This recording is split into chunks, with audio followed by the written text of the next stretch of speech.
want to tell you one thing, if there's nothing else that I can tell you today, is that there is a brand new attitude in the Blaine House.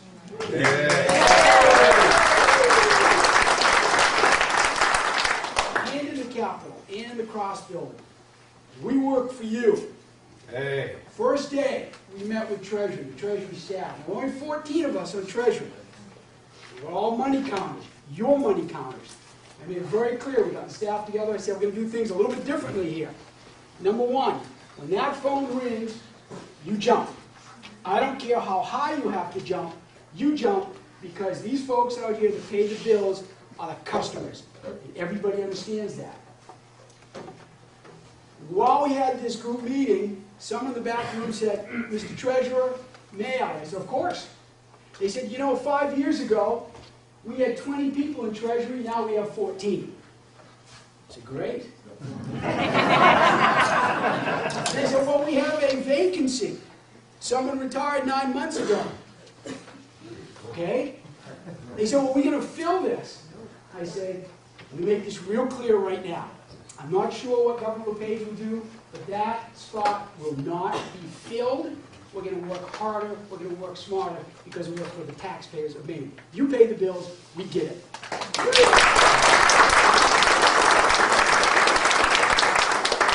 Now, you know we have a governor who's got a backbone of steel. Of steel.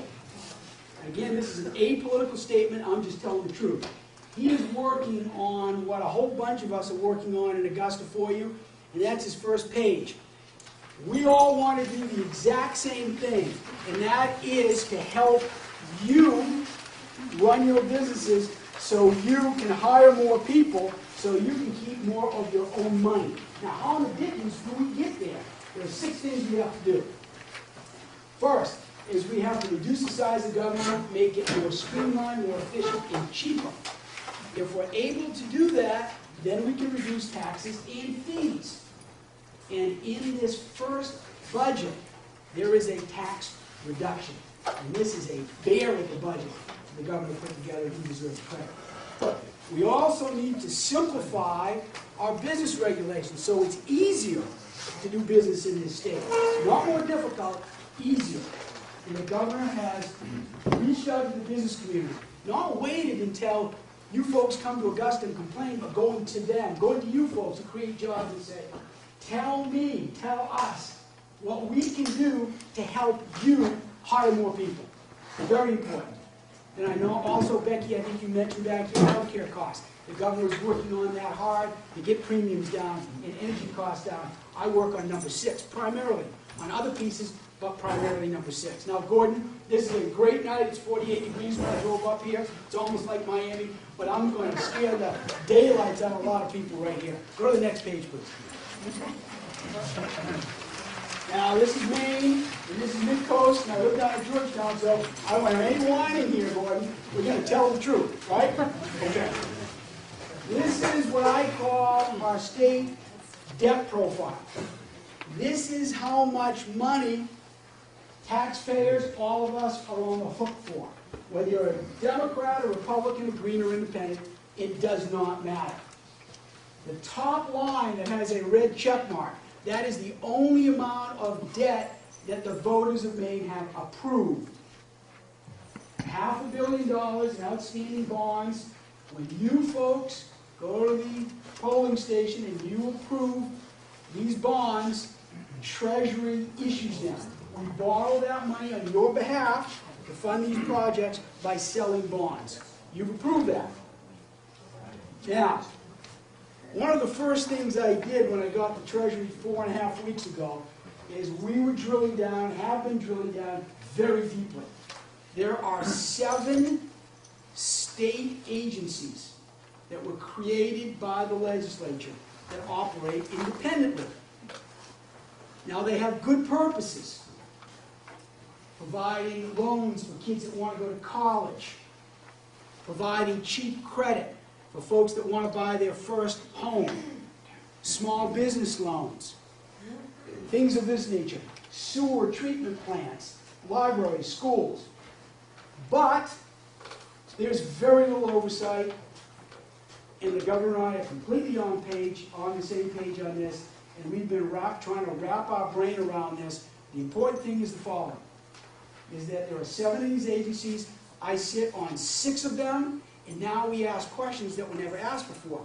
Why do you want to borrow this money? Why so much, and why now? Now, the argument that I've been told now for 4.5 weeks is that, Mr. Poliquin, you don't understand. You're new here. All right?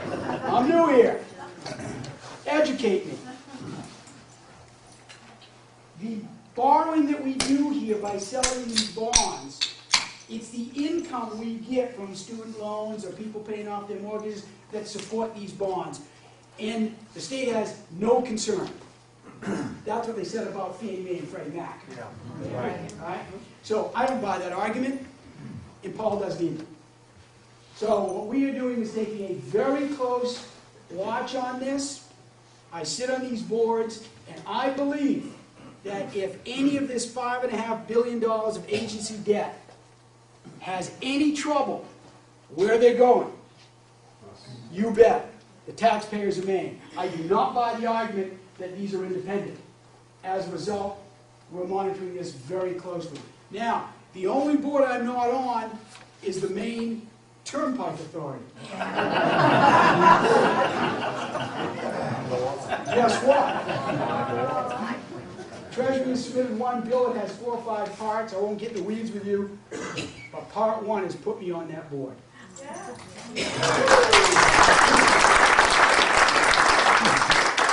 And just in case that doesn't work, I've asked the governor to appoint me to that board.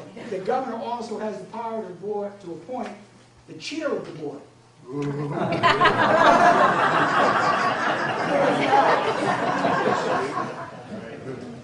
The University of Maine has borrowed $200 million on their own. If they get in trouble, they come to us, in my opinion. And then the 2 things, in particular one, that absolutely keeps me awake at night, and I've been talking about for 2 years, which is the unfunded liability, the debt that the taxpayers owe to pay the retirement benefits for our teachers and our state workers. Now, my dad, 81 strong, love him to death. He was a school teacher for 25 years in Waterville. We saw him down. He is in this system, very close to me. I cannot blame, and neither should any of us, our state workers and our teachers who are in the system. They do the best they can for their families. But I'll tell you who we can blame. It's the folks who are leading our government many years ago who promised benefits without putting money aside. So we have this huge debt that's been growing for 30, 40, 50 years. We haven't put enough money in the pot. And then 2 years ago in 2008, the stock and the bond markets got whacked. And so our investment pool dropped. And now, this is where we're at. Okay, don't fall off the chair because you're not going to like what you're going to see. These are the annual, Russ, can you see that? These are the annual payments that we taxpayers have to make to pay for these retirement benefits that have been promised. Now, constitutionally, the Maine Constitution, we must pay off this debt by 2028. This only goes out 10 years. If you want out another 8, you have the whole picture. Now, right now, if we had a check that we could write for $4.3 billion, we put it in the pot, invest it, and be done. We don't. So every year we have to make these payments that we can afford. If you add up 18 years of these payments, they total $10 billion.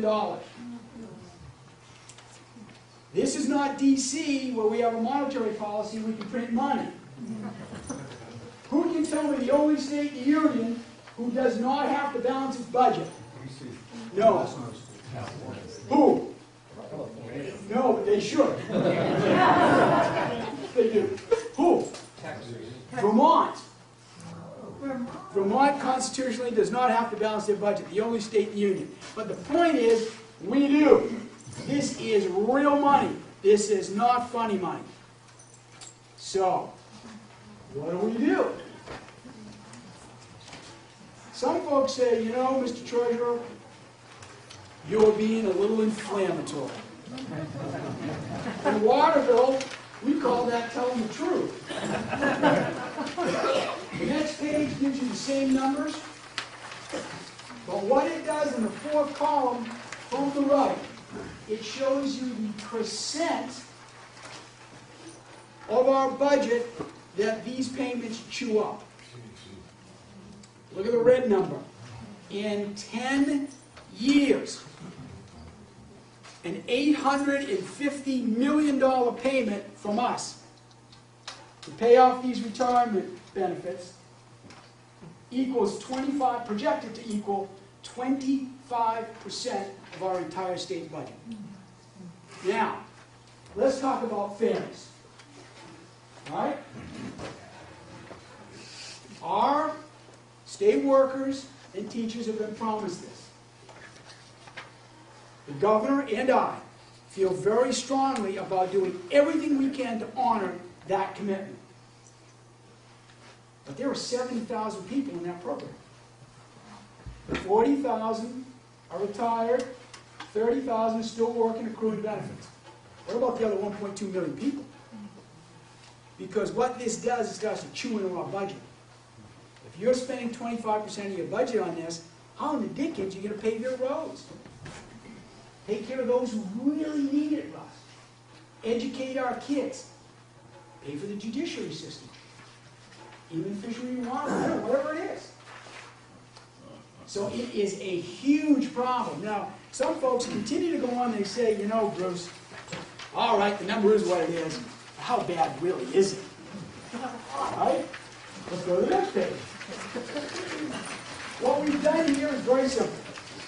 We have taken, if we do not fix this problem, that $10 billion that we all owe, and we have simply divided it by our population. Every man, woman, and child in the state of Maine owes almost $7,600. Now, if you take those of us who file a tax return, businesses and families, and whoever files a tax return, they owe $15,000 to pay off these returns. But you know, sometimes I still get, well, Bruce, all these other states are in a mess too. But why are you so complaining about this? It's all right. Let's go to the next page. These are not my numbers, by the way. This is Moody's Investment Service. 2 weeks ago, Moody's came out, they said, you know, we've been thinking about this for a long time, and we think that what these states owe to pay off their pension obligations should be looked at when you're assessing a state's credit rating. So where have you been? Of course you should. So we said, let's take a look at how Maine compares with the rest of the nation, the other New England states, and the other rural states. I get that sometimes. Well, we're a rural state. Okay, let's look at the other rural states. And let's see how tough it is for our economy to generate enough cash, tax revenues, to pay off this debt. As you can see, this pension obligation as a percent of gross domestic product, that is the summation of all the things we produce in Maine, whether it be a good or a service. Add it all together. That's our economy. And then take a look at these pension debts as compared to how much tax revenue we have. Two measures of our ability to pay it off. It's horrible. We're a low-wage state with a low population, and it's twice as tough to pay this off than other states on average. All right, next page is, why is this so important to fix this today? Number of reasons. Number one, as I just showed you, is that these annual payments to pay off this debt is starting to chew up our budget and prevent us from adequately funding core services. I don't mean on the fringe. I mean the guts of what we do here in the state. Second of all, if you're a business owner and you have a shot at investing in Maine or some other state, you're naturally attracted to a place where you don't have to worry about taxes going up to pay for this, or services being cut to pay for this. I ask you this question. Would you invest your company's assets in Illinois, or California, or New York, or Michigan, or Arizona, or New Jersey? Would you buy their bonds? That's why this is so important. The bond rating agencies are looking at us very closely. And they are waiting to see if we're going to fix this problem. And if we do, they're going to look at this very favorably. Will they increase our rating? I don't know. They never took their hand. But they always mention this is one of our big problems up here. The last reason to fix this right now is because you've got the human assets in Augusta with guts to fix this. You've got a legislature that has courage. 50 out of 186 people are freshmen, many from the business community. They get it. The golden goose is the business community. You generate the jobs and the tax revenues that feeds everything else. We've got to fix this to help you. Secondly, is that we have a governor that is committed to doing this. You have a constitutional officer in Treasury that understands how serious this is. We've got to do this now. Now is the time to fix this. The political climate is right. The governor, in his budget that was released last week, proposes a fix. I received several hundred emails and phone calls a day. And what they've been saying the last 4 to 5 weeks is, okay, we're starting to get it. How do you fix it? Well, this is the governor's proposal. It is very balanced. The principle is shared sacrifice that he has talked about. And it includes, number one, not touching the retirement benefits that have been promised those that are retired now. These pension checks that go out to our retirees have earned it. They will not be cut. However, what we are asking is that for the next 3 years, there is no cost of living increasement. And then after 3 years, we cap any at 2%. We are then asking folks that are in the system now, still working, and they're accruing benefits. We are asking them to contribute another 2% of their salary to their own retirement. We think that is fair. And then for those who are not yet in the system, they're yet to be hired, or they've been there less than 5 years. They don't qualify to be in the system yet. What we are asking them is to retire at age 65 instead of age 62. We think this is balanced, this is fair, and this is reasonable.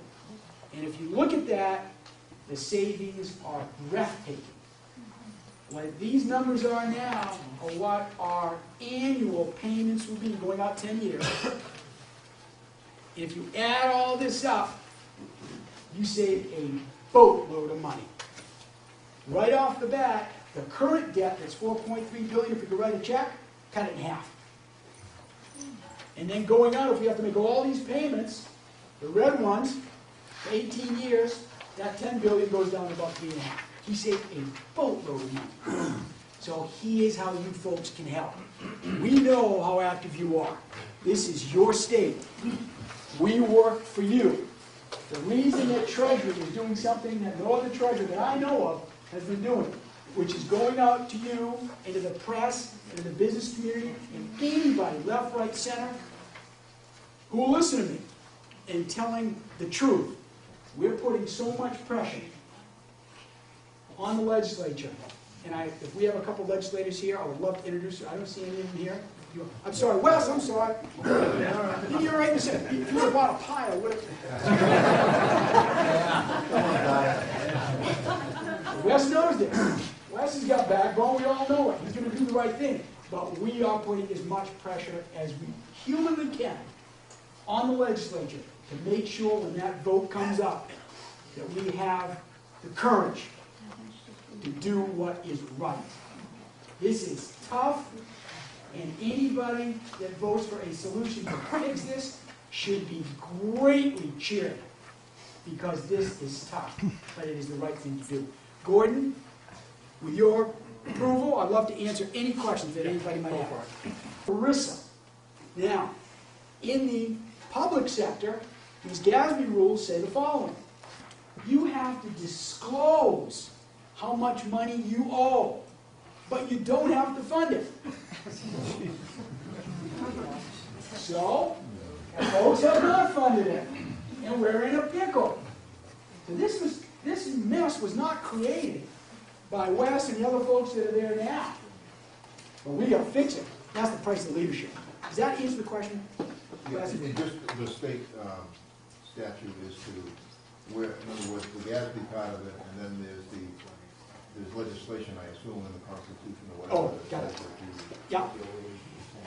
The unions were so concerned about 15 years ago about folks being able to raid this pool of assets and use it to pay, a budget, pay for a budget, balance a budget, that what Representative Richardson is saying is that in the Constitution, the Maine Constitution, they have a number of things dealing with a pension fund. Number one, this must be paid off in 2028. That's number one. Second of all, most of the pieces that compute the benefit are cemented in the Constitution.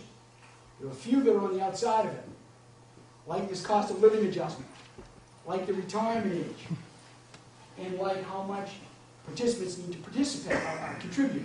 And that's, of course, what we've worked with. Now, if we wanted to, and we've gotten I spent quite a bit of time last week, actually, with Bill Schneider, who you are going to love. He's fantastic. He's so smart and tough. And I met with him and three of his people in the AG's office saying, what if we want to break the contract? Can we break this contract and start over? Now, there is legal precedent to do this. It would be very, very contentious. The governor's decision is that if we are able to fix it without doing that, let's go that route, especially since these numbers keep going up. Yes? You say lower health insurance premiums. Is that just for the government employees? No. Okay, it's for everybody. Yeah. Wow. What do you have in mind? Well, the first thing is that, as you know, Maine side, with Florida, when I went, I think 28 states, and it cost us nothing, essentially nothing free, to repeal Obamacare. So that's the first thing that we're doing. The governor has a plan for this. Mary Mayhew has just been appointed head of DHHS, and we got a couple of business people that are working underneath her, and we need to make sure we tighten eligibility requirements, get the cost of delivering these services down. The problem is the governor is handcuffed, because Maine has been so generous with our Maine care that now we're way above the national average. If we want to drop down, they say, nope, you got to stay where you are. So we need to get this repealed. Okay, so those folks who are, those of us who are paying our own insurance premiums as self-employed, okay, I just have catastrophic, which is useless, okay, unless okay. But it's very expensive anyway. So it went up last year from, like for me, from 198 to 228, okay, maybe 6 months ago. Now they're saying they want another 10% increase. Now my salary isn't going up 10%. How do we stop this? The way you stop it is you get the right people in the legislature, we have them, the right governor, the right cabinet, and we've only been there 4 weeks. And Paul's been there 5 years before. And so we're working as hard as we can, but we've got to open it up to competition, we've got to repeal Obamacare, and that's going to open up a whole other set of opportunities for us. But we understand the problem. Yeah, And get rid of a bunch of unfunded mandates. That's what's killing us. because the problem is, if we can't afford our own premium, then we drop our insurance altogether because it's either the mortgage or the insurance, okay? Then where we go to the hospital with a problem, who's going to pay for it? The state. Sure, the ER is 7 times more expensive than the ER. Right. Yeah, I agree. Yeah, my sister's in the ER, I know that. I agree. Yes, John. Anybody talking about tort reform? Ask Bill Schneider next week or the week after next month. I don't have an answer. John asked, what about tort reform? And I just asked Bill. That's fair. Yes. I have a copy of the budget here, and it looks like the 2012-13 proposed budget by the governor is going up 7.8%. There's no inflation, no Yeah. cost of living increases. Yeah. How come the budget's going up that much if we're not gonna be able to have income to pay? Yeah, it's a very good question. Everybody hear that? Why is the budget going up? It really is not. It looks like it is, and I'll try to explain it the best I can. Here are some of the gimmicks that have been used in the past. Last 2 years' budget, we have a budget cycle that's 2 years. The prior 2 years, we're actually still in it, ends this June 30th. The way they peel off money to share with the municipalities is they take 5% off the top.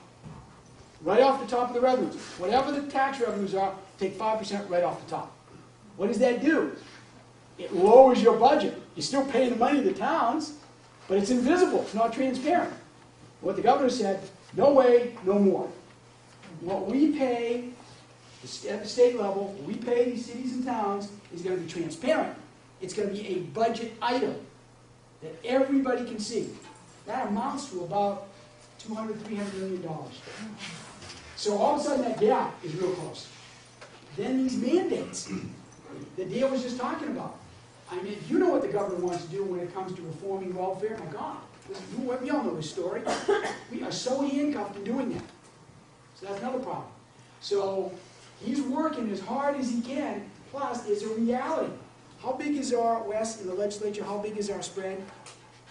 6, 7, 8 seats in the House. Well, 6 in the House. I was going to mention, when you're talking about this, maybe you can talk about the deadline to get the budget done. In other words, if we don't have a two-thirds majority, we have to have it done by March 31st, Right. which is only a month away.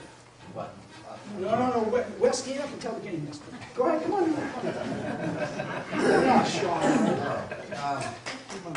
we have a situation going before us, which is really going to be important, and that's why I wanted to mention this, because all of you may want to talk to, if I'm not your legislator, you may want to talk to somebody else. But we have basically a 90-day period from the signing of the budget till it takes effect. So that means, unless it's an emergency means we have to have a two-thirds vote. So, going through this process, we have basically through March 31st to just have a majority. And then we have the 90 days through June 30th, we're good. If we miss the March 31st deadline, then we have to have a two-thirds to make it an emergency. So on June 30th, when we pass that budget, and June 15th, whenever our last day is, it'll be in law and ready to go. It's going to be a problem. All of the things that Bruce has spoken about here this evening are things that are, needless to say, contentious on both sides of the aisle. And because of that, I am almost thinking for sure that we are going to have just a majority budget. That's me. I don't know how you feel. Well, I can't say any better than that. Wes, can we do it by March 31st? It's going to be tough. What do we have to do to make it happen? Yeah. The Appropriations Committee is meeting almost 24/7. And they are working to bring a budget that will meet the governor's deadlines, numbers and deadlines. So we have to have it done by then. And like I say, I think it's going to be a majority budget. Wes, what does that mean? A majority budget means that the 76 to 70, whatever, 151, the slight majority can pass it. But because it's not a two-thirds, then laws go into effect 90 days after they're signed. We need 76 votes in the House by March 31. After that, it gets more difficult. But to go beyond March 31st, we need 100. And there are 35 in the Senate. What about passing there? 151 in the House, 35 in the In the Senate, it's going to be 2/3 in both houses. 2/3. How about before March 31? Is there also one vote? It's one vote, One vote in the Senate also? correct. House and Senate, Yeah. okay? So how many more votes do you need? Well, we just need a simple one vote before March 31st, March 31st or before. After March 31st, You have that, though. we have that right now. But the Appropriations Committee has to do the hard work. That's the problem. How do we help her? What can we do? I think the important thing is to keep communicated with some of the bills that are going to be coming up. The public hearings that will be coming up in the Appropriations Committee are going to be colossal because of the cuts that we're talking about. Yeah, but who do we have to call? You can call You know what I me mean? or Chris Rector, is the senator. No, I mean as far as getting votes. You know what I mean? I mean, that's the bottom line, Well, is who do I have to Absolutely. call? Well, the best thing you can do is go to the State House and testify on, some of these departments are coming up. Testify and say, yes, this is the number I think we should use, because it's going to be part of the governor's budget. I didn't mean to. No. What I'm trying to do is pull up the number for you. Okay. If you pull out, let's see, and again, I'm on the record, this is an apolitical office.